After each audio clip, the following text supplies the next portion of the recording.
to not have an 11-year-old sign a pledge all the way till they're 21. Take it a year at a time. Push back. Promise yourself, I'm not going to pick up a drink. I'm not going to pick up a drug. Never seen anybody get this disease without doing that.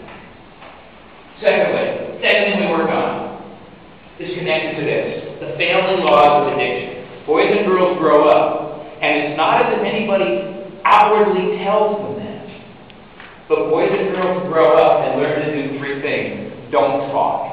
Nobody talks about what's going on in the family. Don't talk. I have a dear friend who wrote the first workbook ever in the United States for the kids I'm talking about today. You know what he named the book? An Elephant in the Living Room.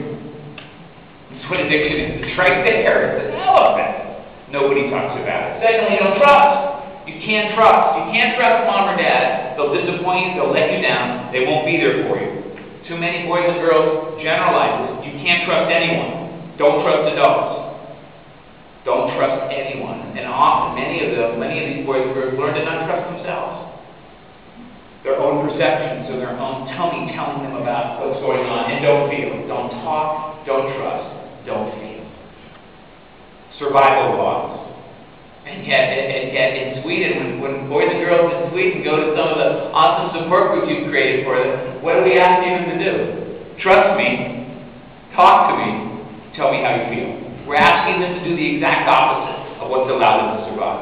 And the miracle is they do it. They're hungry. They're hungry for a place. And in doing that, breaking those laws, getting it out, the way that I describe it is every one of us carries one of these inside. It's our baggage. Inside, it's where we put our hurt and our disappointments and our challenges and our secrets and our losses. We put all that. Many people grow up and they're taught how to handle it in their families and by other people that love them. But in a family where there's addiction, everybody just keeps the bag.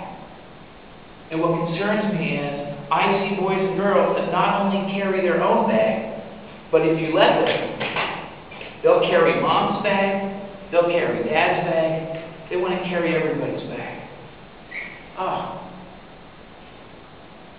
And they get to be about, in America anyway, 10 or 12 or 14, and they're exhausted. And they want to get rid of all of this.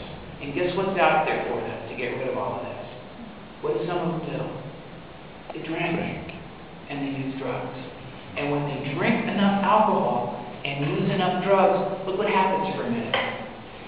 All of this stuff goes to sleep. And they think the answer then is alcohol and drugs. And most of the time, I'm not addressing the Swedish Parliament, which is so cool. Most of the time, I'm in a room with alcoholics and addicts who are trying to get better. You know what a lot of them say? The first time in their life they ever felt normal was when they drank these drugs. Because for a few minutes, all the pain went away. What are we helping boys and girls do? We're helping boys and girls feel safe enough to do what? It's no different than adults that go to treatment. You know, be safe enough to open up and talk about that hurt. Talk about how difficult it is to be embarrassed when you can't have a friend come and spend the night at your house because you're not sure whether or not mom is going to be okay. You know, the disappointment on your birthday when your dad doesn't show up. The fear that all the money is being spent on drugs and there's not enough for food. Scared that one of your parents is going to die. Or that you're going to have to be in a car again when they're driving after they've been drinking. Taking all of this stuff, getting this stuff out. And the biggest issue for so many of these boys and girls is seeing that there are so many other boys and girls who live in these same conditions. You've heard the report? So well said. If I understand correctly, you're talking about 1 out of every 5 boys and girls in Sweden. 1 out of 5. Wow. A lot of kids that need to be with kids who are living in similar circumstances to be able to talk.